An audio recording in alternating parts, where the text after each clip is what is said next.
and it is a pleasure to welcome you to our second session in our Web3 summer series on pathways, practices, and possibilities. This session will really focus on practice. We are lucky to be joined by Nancy Baker Cahill, who is a new media artist and an incredible pioneer at the intersection of art and technology. I'll give you a little bit of background on her in a second, but for those that are new to this program, it's really designed to address a wide range of areas around Web3. We had our first session in June, and that was really an introduction to the Web3 stack, thinking about all of the tools and toolkits needed to bring together to set yourself up to operate with NFTs, with cryptocurrency, with blockchain-enabled applications, and all of the various platforms and services that are out there. Today is going to be quite different. Today, we will dive deeply into an artist practice, and we will really look firsthand at the questions that an artist may ask when introducing these types of new technologies into their practice. Nancy is, as I said, a real pioneer in this space. She's shown and exhibited in museums around the world. She has been published and had her work featured in the New York Times and in Frieze. She's a Berggruen Fellow, an alum of the Berggruen Fellowship Program, and a recently named LACMA Art and Technology Grant recipient. Her work addresses a wide range of questions around social justice, climate, environment, individual rights, and the changing dynamics that we exist in a technology-enabled world. So with that, Nancy, I'll leave it to you. We'll have about 30 minutes of prepared remarks that Nancy will take us through some projects, and then we'll jump back on to audience questions for the final portion, and we'll be wrapping up around 6 o'clock. So thank you all for being here, and Nancy, thank you for joining us. Thank you so much for that beautiful introduction, Robbie. I'm so excited to talk to everyone today. I'm going to kill my video while I speak, and I will share my screen now. Oops, sorry.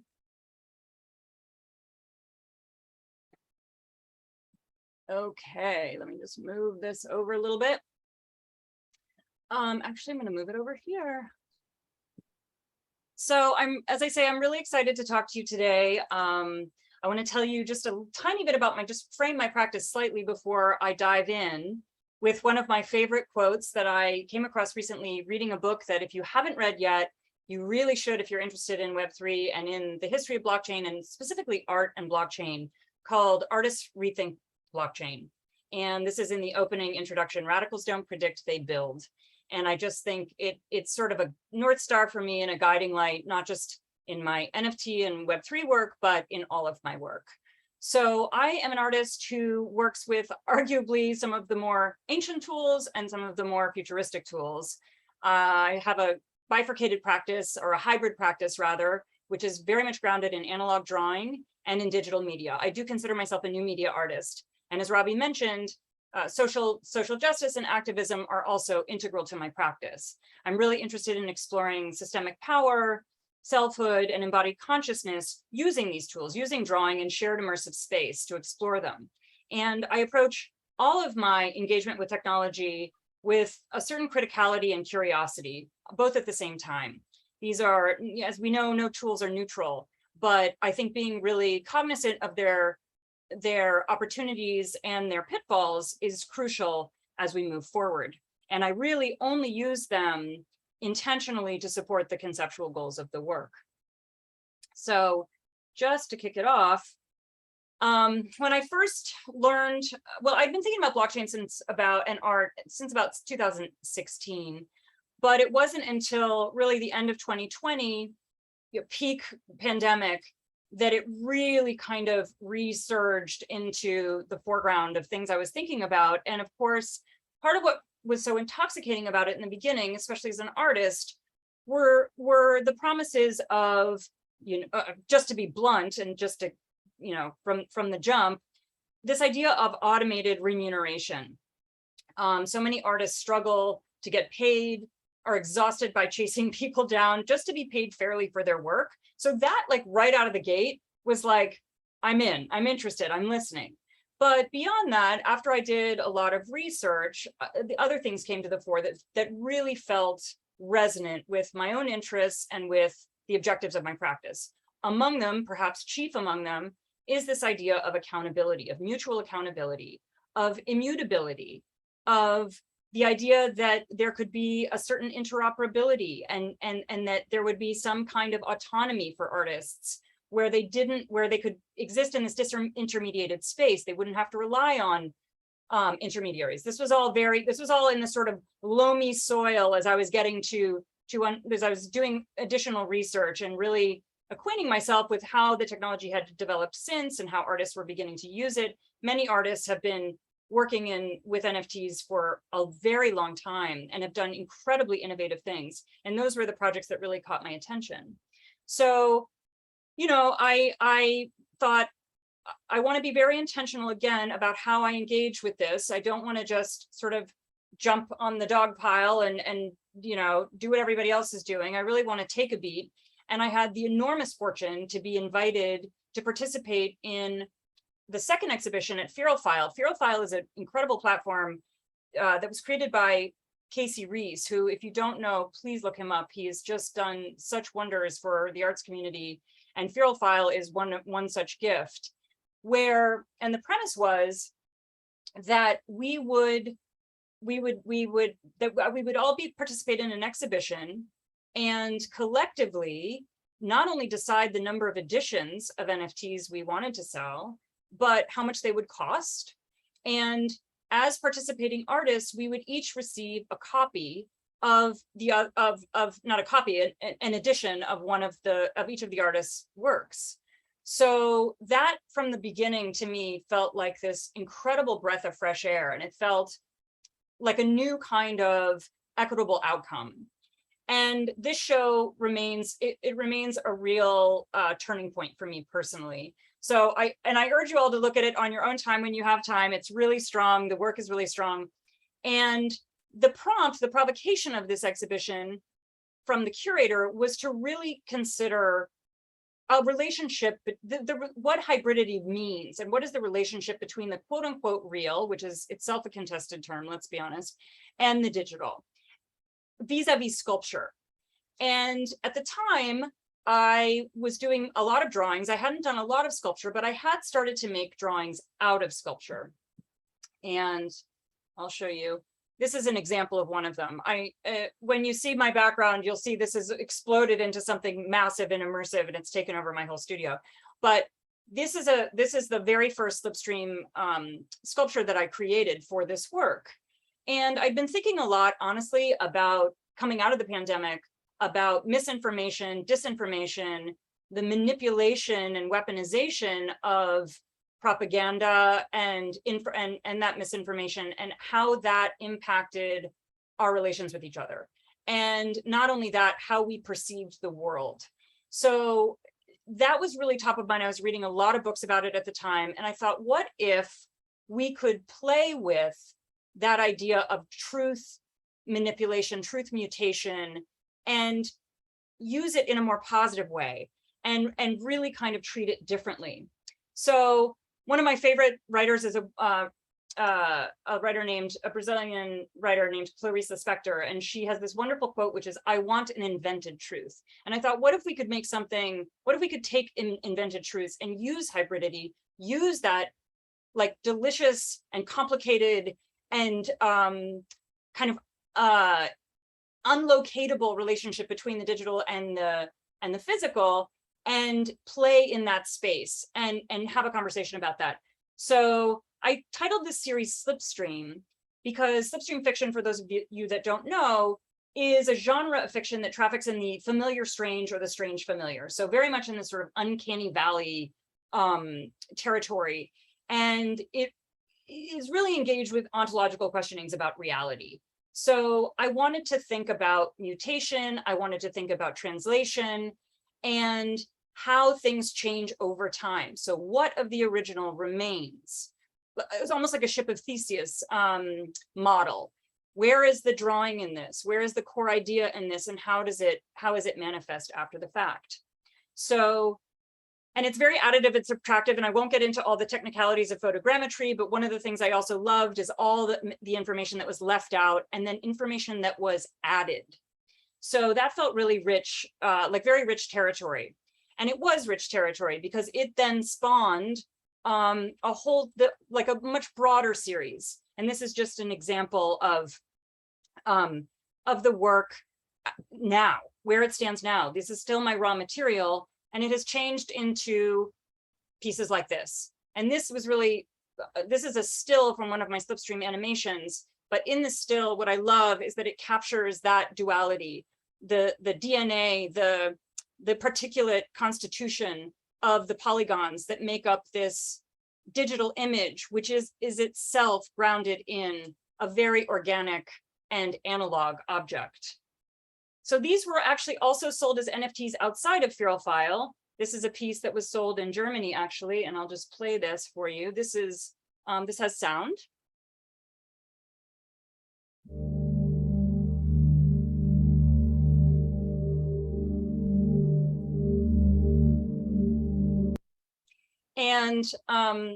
And to me became even broader, a broader way to investigate not just immersive space, but consciousness itself. And so it actually most recently, just in last month in July, one of the slipstream pieces was featured in New York Times, in Times Square every night for the month of July. And I'll just show you what it looks like. And this itself is an NFT.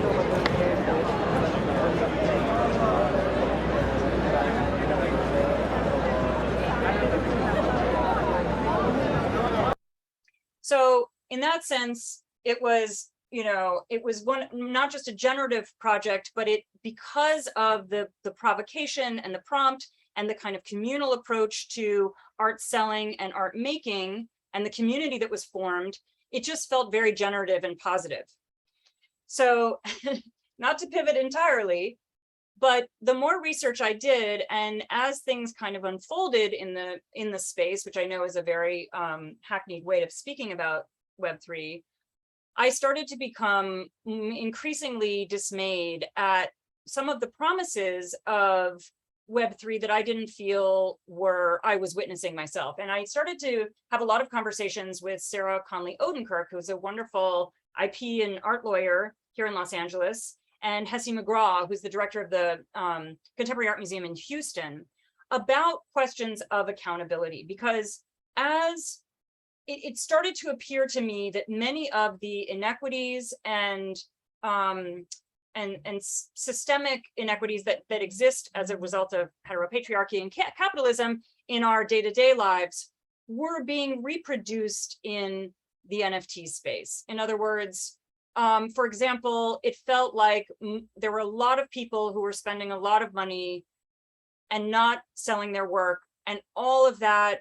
I mean, I'm grossly oversimplifying here, but there was the charge of pyramid scheme was not entirely inaccurate. Let me put it that way. And in terms of sales, you know, there was a vast inequity and an asymmetrical relationship to the top selling male artists and basically anybody else. And that was a huge gap, and it remains, by the way. So all of the kind of things that excited me to begin with about blockchain felt, if not compromised, broken in some cases, idealized in others. And I thought, I want to talk about rights, because this is what got me into it in the first place. What are our rights? And what are these contracts? And when people talk about, quote, smart contracts, what does that mean? So we created Contract Killers as a collaborative project to really use the contractual language of blockchain to examine, as a lens through which to examine other types of broken contracts. And it felt like a very, it felt like a natural mirror, a natural sort of one-to-one comparison. And I really felt, and I know this is a speaker no to put all this text up, but this is just for your added information. But I felt there were several, some people say meat space, but shared space that we live in here in Los Angeles that warranted kind of critical attention immediately. And one of them was the carceral state. One of them was late stage capitalism and all of its exigency, all of its externalities. And of course, also the civics, the ways in which it felt like our civic leaders and our government had just given up on its citizens. And you hear a lot when you talk about different types of blockchains. There's a lot of conversation around governance, and I know that we're talking about nuanced conversations around governance, but to me, it's all about governing and how do we self-govern? How do we govern each other? How are we governed? Those are critical questions that come up when you start to really engage with this technology. And so Contract Killers was in response to that. And I also wanted to have physical objects that were connected to the NFTs, because I felt that it was really important not just to have a counterpoint to the ephemerality of AR being the most ephemeral medium, not the most ephemeral medium, but arguably one of the most ephemeral mediums. And I used AR intentionally to dissolve. Here's an example. And to disappear as a reflection and as an amplification of contracts that were not honored. So these are the three settings.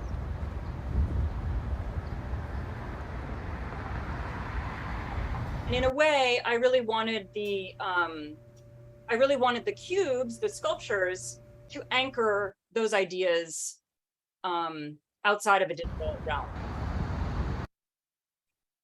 Around this time, around October, November of last year, I was invited by a platform called Arist, which uses the blockchain algorithm, which I really hope to be able to talk to you a little bit about later.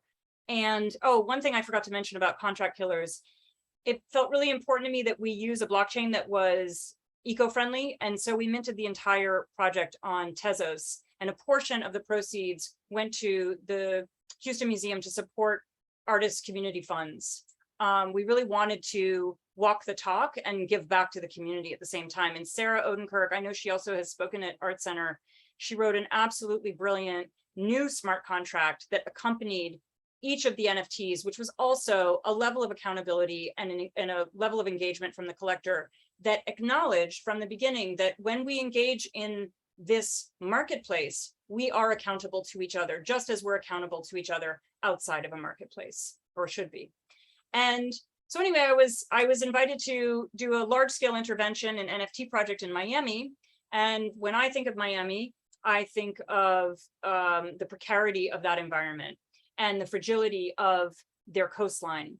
And so I had also been doing at the same time a tremendous amount of research about mycelial networks, and I'm really interested in biomimicry and looking at, because I consider so many of our current systems so broken, what could we learn from nature? What can nature teach us about systems that work really well, about efficient systems? And so in conversation again with Sarah Conley Odenkirk, we were started to talk about this idea of cataclysm and human caused destruction as it relates to climate. And to me, the most obvious symbol of that is the mushroom cloud. But it wasn't enough to just sort of announce to everybody, hey, we're destroying the earth. That's not just depressing, it doesn't leave you anywhere to go. So we conceived of a different type of mushroom cloud, and that is a mycelial network. And mycelial networks are generative, interoperable. They're true decentralized systems of community care. And for anyone that doesn't know what mycelium is, it's basically a network of interconnected, it's a fungal system that connects all carbon-based life on Earth and is responsible. I mean, we wouldn't survive without it.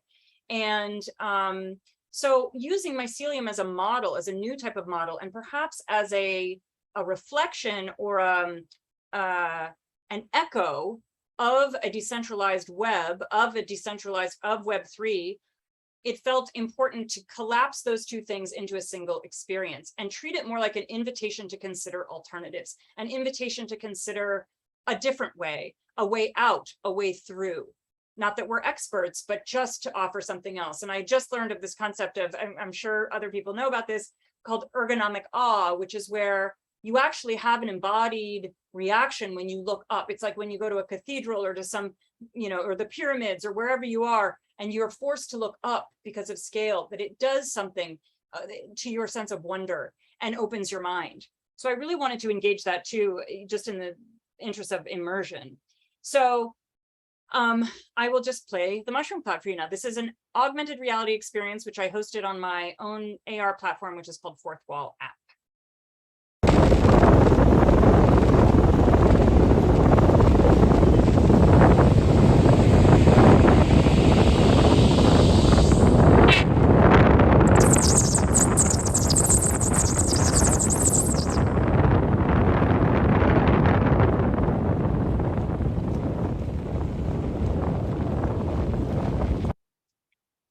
And you probably notice that you see these nodes and these quote spores. One of the things we really wanted to do, and Sarah in this case didn't write a contract, but wrote a blueprint, a network blueprint that was also included in the NFT to frame value basically as ethical value. And we wanted to invite collectors to seed their own regenerative networks of care by gifting one or more people these nodes, which I'm about to show you. But so the nodes in these networks became really crucial, not only as a term of computation, and that's a whole other different type of resonance, but to really invite people to consider themselves as nodes in the network, and as a sort of invitation to grow a supportive network like mycelium based on self-repairing structures.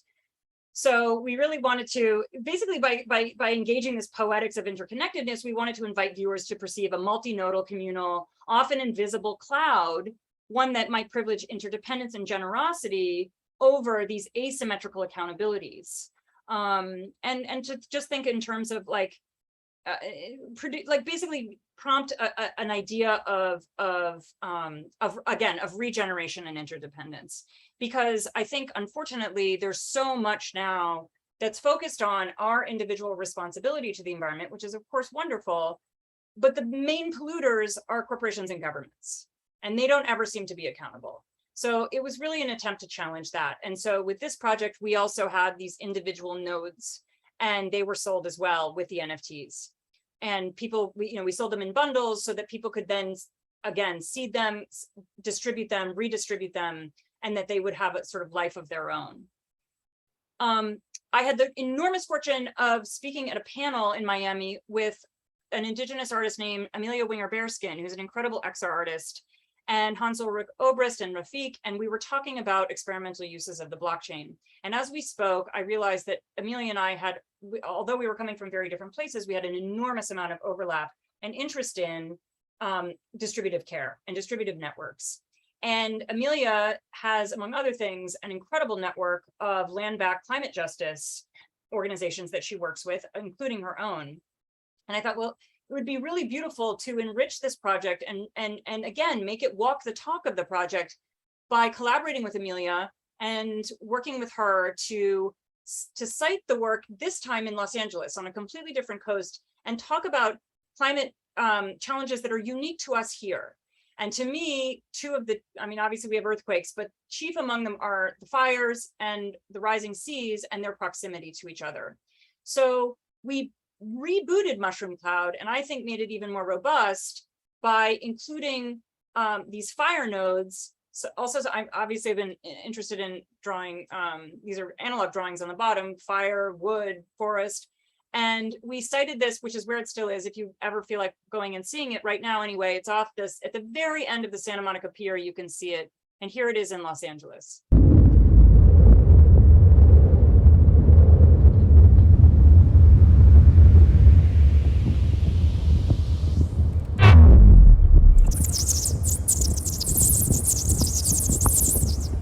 And the idea was that when the NFT sold, a portion of the proceeds would fund her land back climate justice initiatives, and then she herself would be that node and redistribute it among the other organizations with which she works so closely. And the way that we collaborated was she provided the sound for this video, which is a slipstream video, but it is connected to the Mushroom Cloud project. And I'll just play you a small portion but this video is called Proximities, again echoing the closeness of the almost claustrophobic closeness of fire to water here in Los Angeles.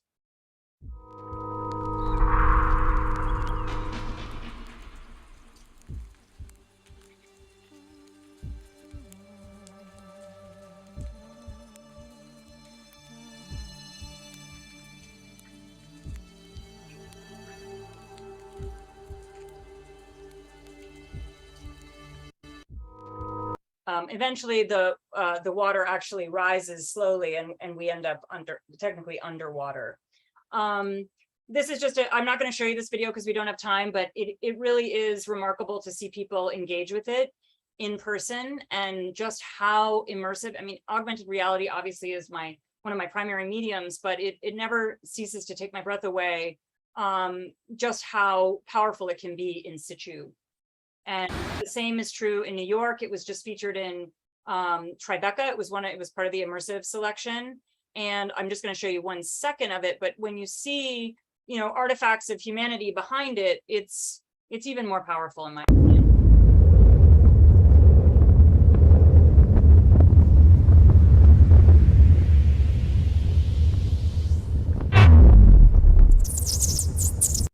And actually, I'm sorry, I'm just going to go back to that for a second.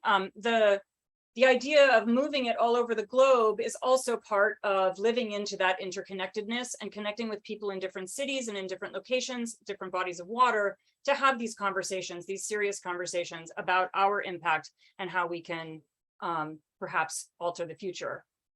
So I'm going to end with a project that is currently live online, Epoch Gallery. This is a project called Unprotected. And Peter Wu, who's a dear, dear friend and an artist and an innovator, created Epoch Gallery originally as a VR gallery during the pandemic to showcase other artists who couldn't be seen in galleries at that time. It has since become this extraordinary model for equitable redistribution of profit. So basically what he does is he creates these extraordinary bespoke VR exhibitions and invites different artists according to the theme and populates these exhibitions with their works in this digital space. By the way, you can experience these without a headset. You don't need a VR headset. You can do it all on your browser. And then he sells these exhibitions as single NFTs. So when they sell, that's, you know, everyone benefits equally. No one artist gets more than the other. And in this case, this is a project called Unprotected. And it's actually named after a piece that I created in AR back in 2018 when Justice Kavanaugh was being confirmed to the Supreme Court. I had put one of my drawings, which you see here hanging as a banner in front of the Supreme Court, and it's still there today, by the way, in AR. This was a drawing series I'd done based on a book about the way that trauma lives in the body. And I had put that piece there in 2018 to underscore not just how unprotected we are under, you know, an activist court, but to address all victims of sexual assault and to signal the fact that the Equal Rights Amendment was never ratified, and it certainly won't be now. So Peter, we had talked about that, and he decided, no, let's call the whole exhibition Unprotected and invite these extraordinary artists to make pieces that are in this environment that he built. And this is obviously in direct response to the overturning of Roe. So if you go in this online, you know, you click the button and, you know, click the arrows and you can teleport and all this stuff. It's really amazing. And I'm so honored to be a part of it. This is a close-up of the drawing that's integrated into it. And this is a piece I did called State Property.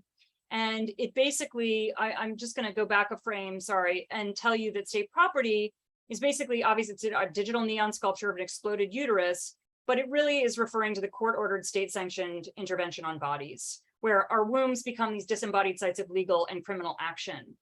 And, you know, it's my own personal belief that forced birth is violent, and the cruel externalities that are known and yet to come are represented in that fracturing. So it also, you know, neon was a choice because it's often a language of cheap advertising, and that was really intended to reflect the false promises of maternal support after birth. I encourage you all to go into this. I'll just show you what it's like to be inside briefly. And then you click on the eye and you get more information about the piece. and all the pieces inside are just extraordinary. And I want to end with, we'll end this part of the presentation anyway, with a project that has nothing to do with NFTs, but it's a project I'm really excited about and I want to share with you. And we're going to open this to the public in, I think, November, I'm not sure, through the Berggruen Institute. This is at the Bradbury Building for those of you that are, sorry, I can't believe I'm blanking, Blade Runner fans. This is where Blade Runner was filmed and countless other blockbuster films. But this is called Corpus. It's a future human. And back to this idea, just to bring it full circle around hybridity, this is what I imagined a future human might be, a combination of machine, organic material, microbiome, and electricity. So this is Corpus. And the sound is actually a human heartbeat, a fetal heartbeat, the cosmos, two black holes colliding, and a whale heartbeat, and an AI interpolation of all of them.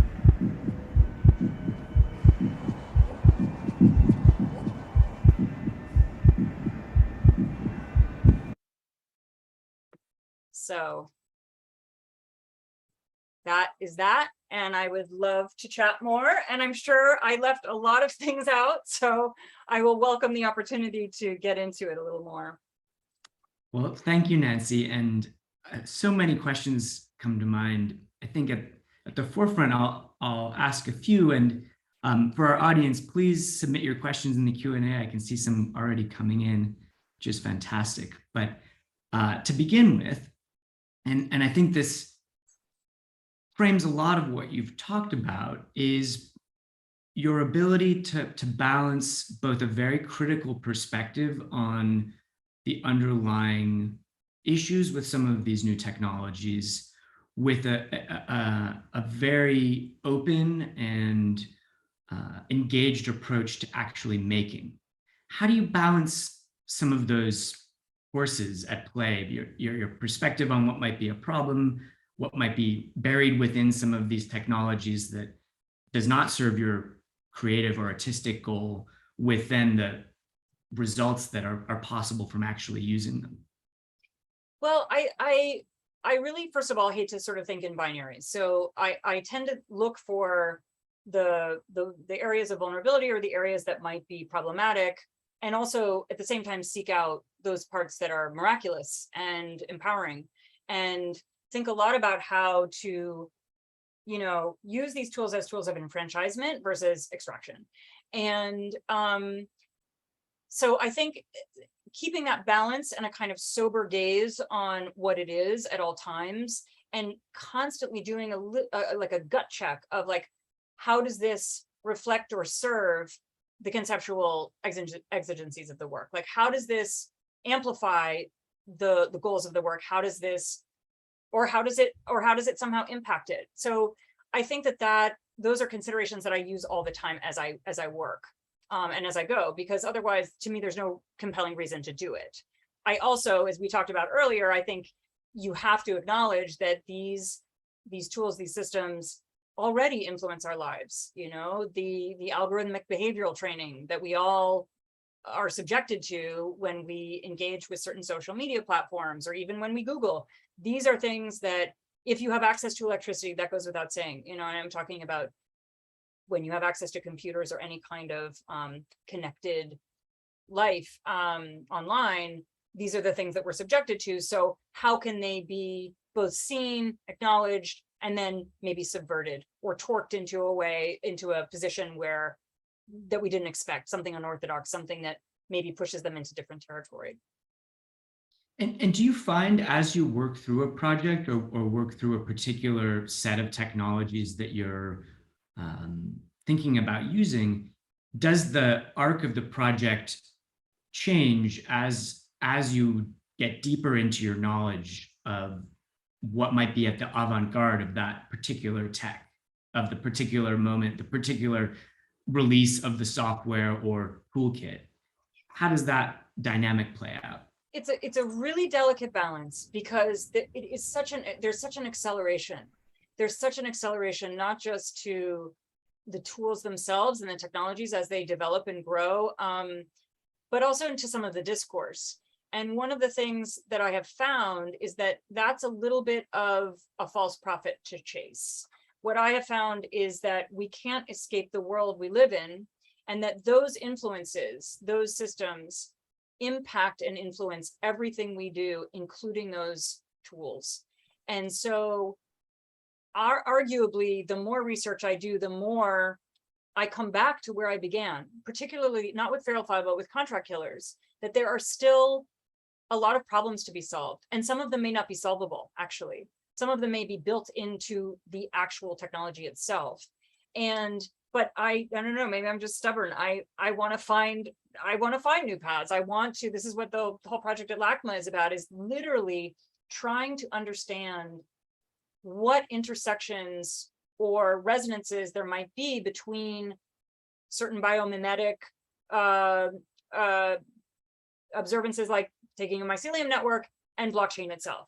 When we get into things like DAOs and governance, and how can those two things be, if not like, how can one be grafted onto another to expand the potential of that technology, arguably and ultimately to help create new conversations, if not new, I mean, certainly not new systems, but new conversations.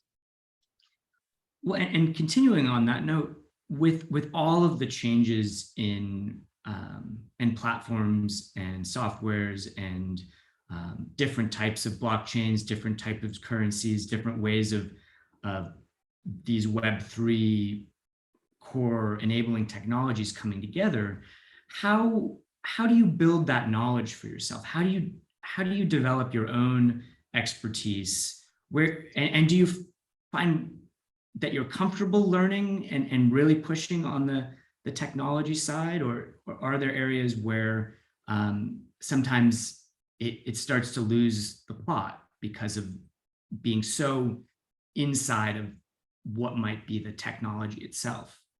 That's a great question. I mean, certainly I would, if I'm being honest, in the beginning, it was a sense of almost like panic. Like, if I don't learn this now, I will, there was a period of time where I felt like if I didn't read, X number of articles, 3 days, if I let 3 days pass, I'm like 6 months behind.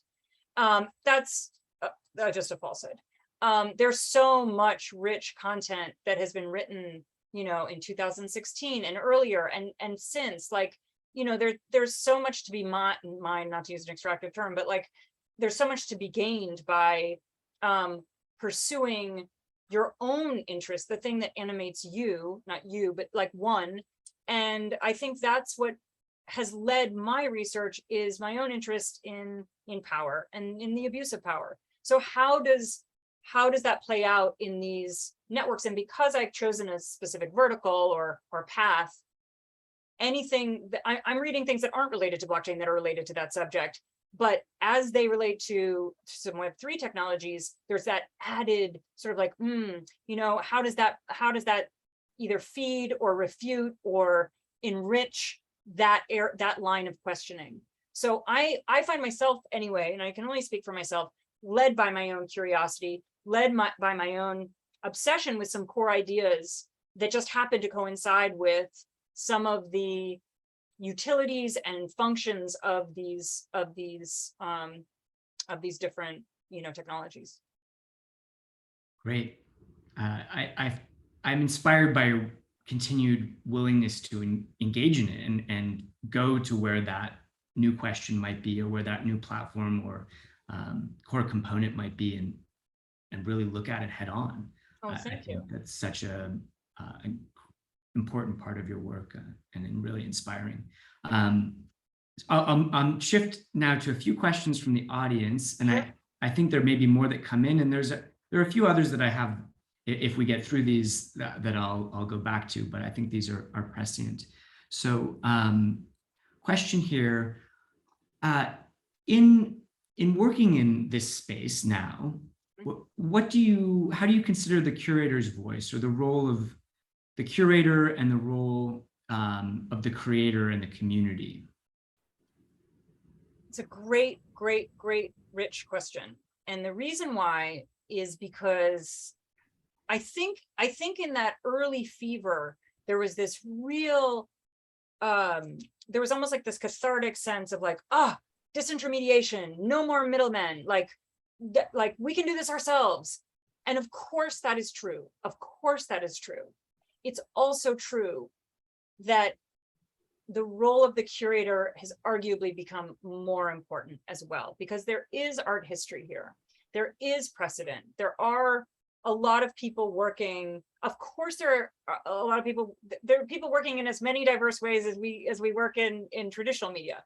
But the role of the curator to me is, and I actually didn't feel this way right at the beginning. At the beginning, I was like, yes, like it's all about, individual sovereignty and blah, blah, blah. But I do think, as with, and this gets into like a larger question about decentralization, my feeling about decentralization, what I think is problematic about decentralization, while it is obviously a very appealing idea and concept, and for a variety of reasons, is that we still need some, within that decentralized network, some centralized like areas, like think about a mother tree in a forest. There has to be some organizing principle here and then, and some of those that's taken care of by DAOs and other things. But to me, the curator can be sort of that mother tree in the sense of like, if we're talking about NFT exhibitions, NFT, well, basically NFT exhibitions. So, and I've really come to revere and appreciate a lot of the curators who have jumped right in and have engaged really thoughtfully with this and are highlighting artists who are doing really groundbreaking work. So, and also giving it context, again, creating art historical context for a lot of what's happening, because it's not happening in a vacuum. Well, and to that, do you feel that there are ways that the curatorial process is evolving in order to meet this space where it is today as it evolves? I do, and I think as with any accelerated moment, a high level of both expertise and adaptability is probably crucial. And that's at least what I've seen in the curators that I see doing the most interesting work. And I think that, I think one of the joys and beauties is that it's also elevated curators of new media and curators of generative art and curators who have been working with digital artists for dozens of years to really shine and to highlight those artists and their contributions, because I think there's a sense that somehow this all just kind of happened, and of course it didn't. It has decades of precedent, and so I think I hope that that's been gratifying for them and made them and given them a sense of like, oh wow, there really is a larger appetite for this. Great. So a bridge question here, and this sort of ties to the notion of collecting and owning and trading. The new NFT parameters around soulbound NFTs. So an NFT that is only designed, created, minted for one particular person and cannot be transferred, changed, exchanged, sold. How is that playing out in some of your thinking about the work you might make and where it will live in the future? Well, I think arguably that's the real opportunity here. And I think a lot of the most exciting projects take advantage of especially the artists or developers who really understand the coding and the contractual part of the equation, that you could have some agency over where and how. I mean, we won't get into all the rage right now is the Creative Commons thing, which is a whole other conversation we should get into right now. But where and how that work, what are the rights to the work, where and how that work is sold, exhibited, consumed, resold, not sold. Does it burn? Does it get burned after a certain amount of time? What are the variables that allow it to continue on a path, not continue? Those are really creative questions if you think about it. Those are really interesting, juicy questions for an artist to consider. And there's a lot going on right now, which I think is going to be super interesting on both sides. There's almost like to me, I perceive it almost like on a spectrum But on the one hand, you have the, CCO, which is like, abdicating all rights for the purposes of the common usage. And then the other one, just to paraphrase, and then the other one is really allowing you to be almost forensic in your attention to what you want for that work as it moves on. You can also put that in the metadata. So I think you can build it into the contract. I mean, there are all these ways that artists can be super creative with this. And I think that's part of the real opportunity of engaging with it. There are obviously a lot of other bigger, there are bigger questions around taxing the environment, because we're not yet interoperable, because a lot of these blockchains exist as discrete and separate entities. And once you commit to one, like that's where it's going to live, but the asset could be taken off chain. And then you've broken the chain, and then you don't know, like in terms of provenance, where it goes, where it ended up. Did it end up anywhere? You know what I mean? So that sort of the promise of provenance of the work too can be disrupted. So by bad actors, of course, but also sometimes probably just accidentally. So in other words, we're not yet at trustless, in my opinion. We're not there yet. But I think that when we are, that's going to liberate a lot of people to do a lot of really great things, but they're already doing them. I mean, I think that's already a really exciting next, vanguard for artists to push into. Well, and on that same topic, thinking about your roots in GPS and site-specific augmented reality, how have you seen some of that play out over the last couple of years? For example, the banner that's hanging in an augmented space invisibly for most people, unless they know to look and to see it through an application. How does that metaphor for site-specific, unique, accessible through a very specific means, how has that informed your thinking about some of these spatialized NFT projects? Well, that's a really interesting question. I mean, yeah, I created the app really with an interest and an eye toward making something as accessible as possible, and really breaking down this idea of gatekeepers and challenging what public art could be in the hands of people who decide, who engage with the app and decide where and how they want to experience it. And so that's been a kind of core goal of mine, and continues to be, making these experiences not just obviously engaging immersively, but to invite other people into that conversation. And so those are all questions of, equity and accessibility. I think part of the problem, and to be fair, listen, like there are platforms that make this whole process super, super easy. And it gets easier and easier, right? You still get it like an object, where it's Tezos and people, they built the most beautiful community, and it feels very supportive. I mean, I'm speaking generally, of course, there's always exceptions, but I think that the part of the problem is that we still, I don't know what the percentage is, but maybe half I don't know what, I'm not going to say something that I'll get held to, but a huge part of the population doesn't even have access to electricity. And so a lot of this is, it has obviously an impact. There are impacts to all extractive technologies and the things we do to have these technologies in our lives, and have access to this. A lot has to happen to make that happen.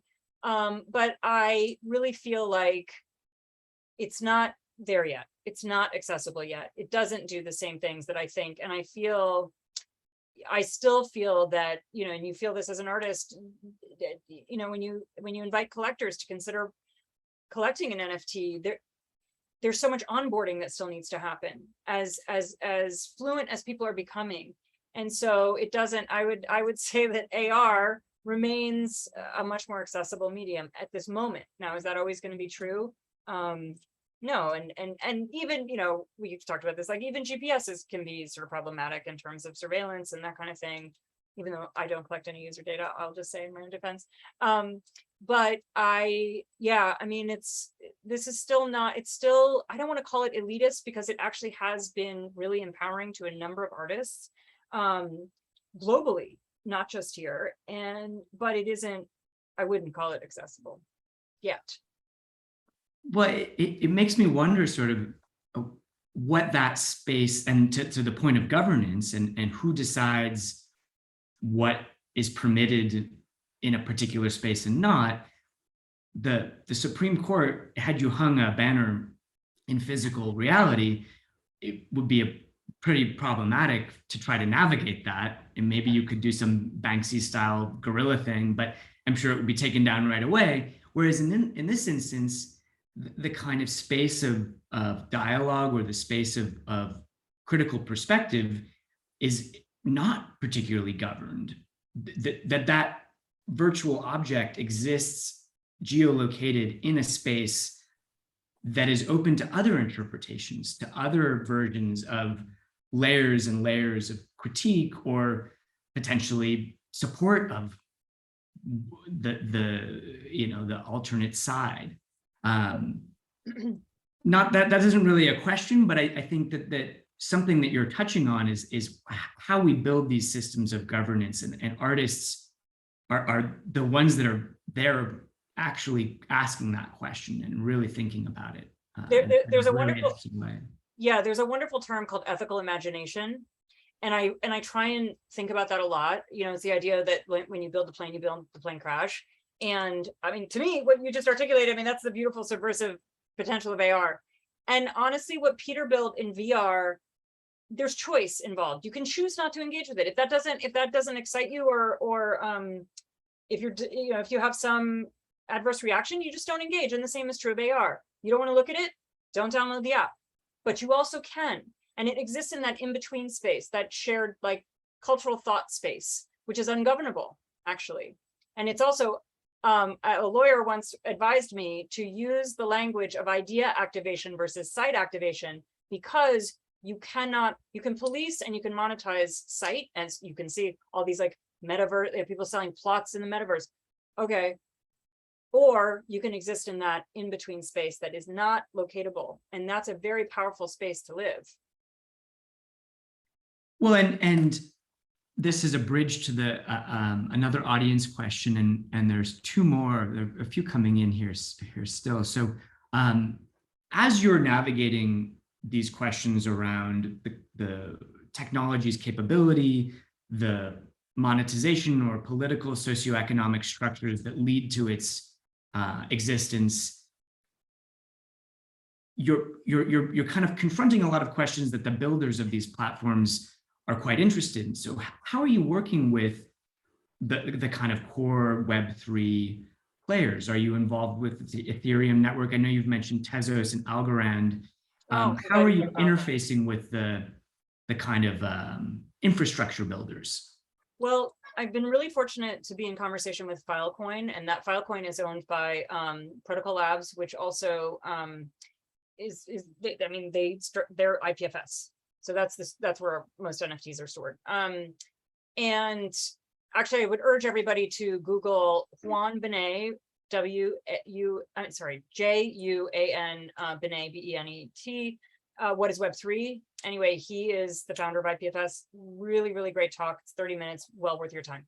I've been working with them on a couple things, and I love their approach. I've talked to some of the founders of Cardano. I had one of the richest conversations I've ever had about this idea of liquid democracy and different types of governance.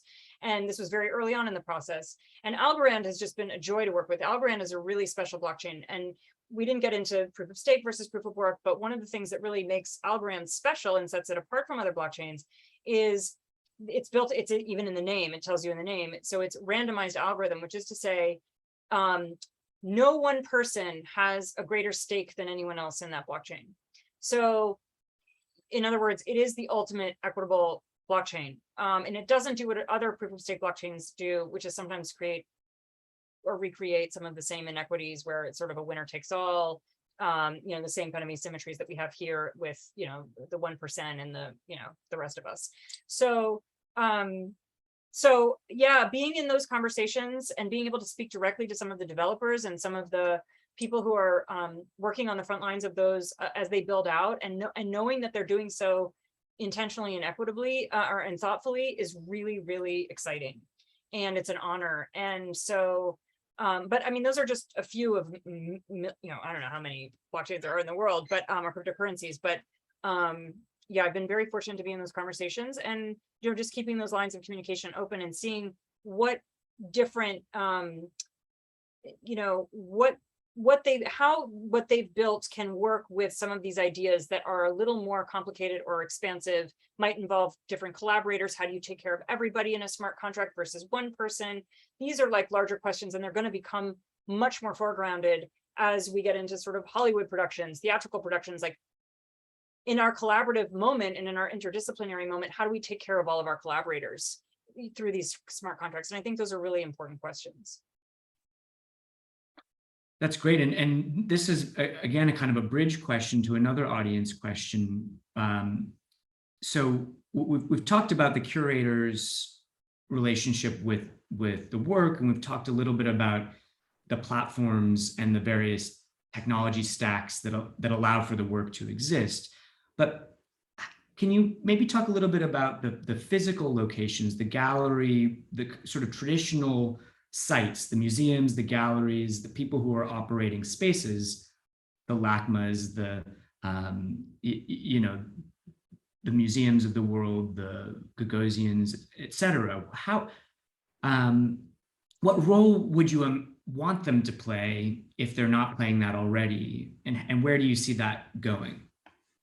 Well, I think there have been a few really exciting developments. First of all, here in LA, we have Vellum LA. I don't know if anyone has been, but it's on Melrose. They've done, I guess they've been open maybe for a year, I'm not sure, but they have really rigorous curation, and it's strictly NFTs, and they have the most ridiculously sexy LED screens that are just like for any digital artist, like a dream come true. So you have people that are dedicating actual brick and mortar spaces to these exhibitions. I know this isn't in the United States, but we've discussed Next Museum in Amsterdam, groundbreaking immersive museum that are engaging directly with NFTs and blockchain in the most thoughtful and important ways, in my opinion, and only growing that more. I think for traditional galleries, you know, you look at like a Pace in New York, they've got Pace Verso, they're working with art blocks. There are more traditional galleries that have really kind of awakened to the fact that, like, hey, this actually isn't going anywhere. This is something that we could really work with. Now, I would argue the motivating forces there are market driven, but they are, you know, taking steps to engage. That LACMA obviously has started minting, or I don't know if they're minting, but they certainly are working with blockchain in a variety of, and they've collected a few NFTs. And I'll certainly be able to speak more to that soon. But I know that there's also tremendous resistance to this among traditional, both practitioners and institutions. There was a curator here from New York who came to speak to the conservators. There was like a time-based media conservators conference. And what was really striking to her was that these are people who work with time-based media. These are people who are more fluent in digital art and the history of digital art than arguably anybody else, and and longevity and provenance and all of those critical questions. And they were all deeply, deeply skeptical about NFTs. And I don't know, and you know, they have every right to be. And there's a lot to be skeptical about. This is not, I hope I haven't given the impression of being a techno-utopian. I think there's a lot to criticize. I also think this is not going anywhere.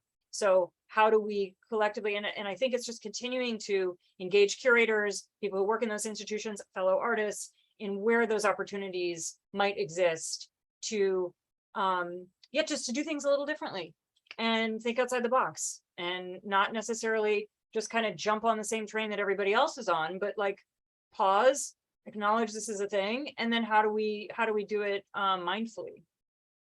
Well, and that takes us back to your starting quote, which is that the work is in building, Totally in building. And it's easy to look and critique, and it's hard to build. Yeah. Much harder. It's really easy to be an armchair critic, for sure. We got plenty of those. But so yeah. What in our final minute here, I think parting advice, that was already some, but for those that are getting into this space, that are eager to ask some of the questions that you're asking or use some of these technologies in the way that you might be exploring, what advice do you give, if you have any? My advice would be, well, first of all, do your research, as tedious as it might be. Research the platforms you want to engage with, see who's showing what feels right to you, what's the vibe, and then really ask yourself why these technologies to serve your project. What is it about the project that demands engagement with these technologies? That will only make the project richer. You know, if you want to just do it because it sounds cool, that's also a perfectly good reason.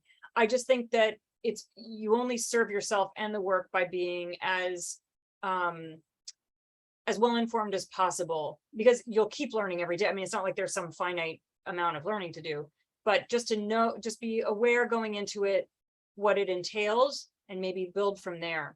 And then this is a very practical piece of advice, but none of it really succeeds without community. So it really is also about building community or engaging a community that already exists and participating in that community. And that's actually the really beautiful thing about Web3 is and are the communities that it has spawned and will continue to spawn.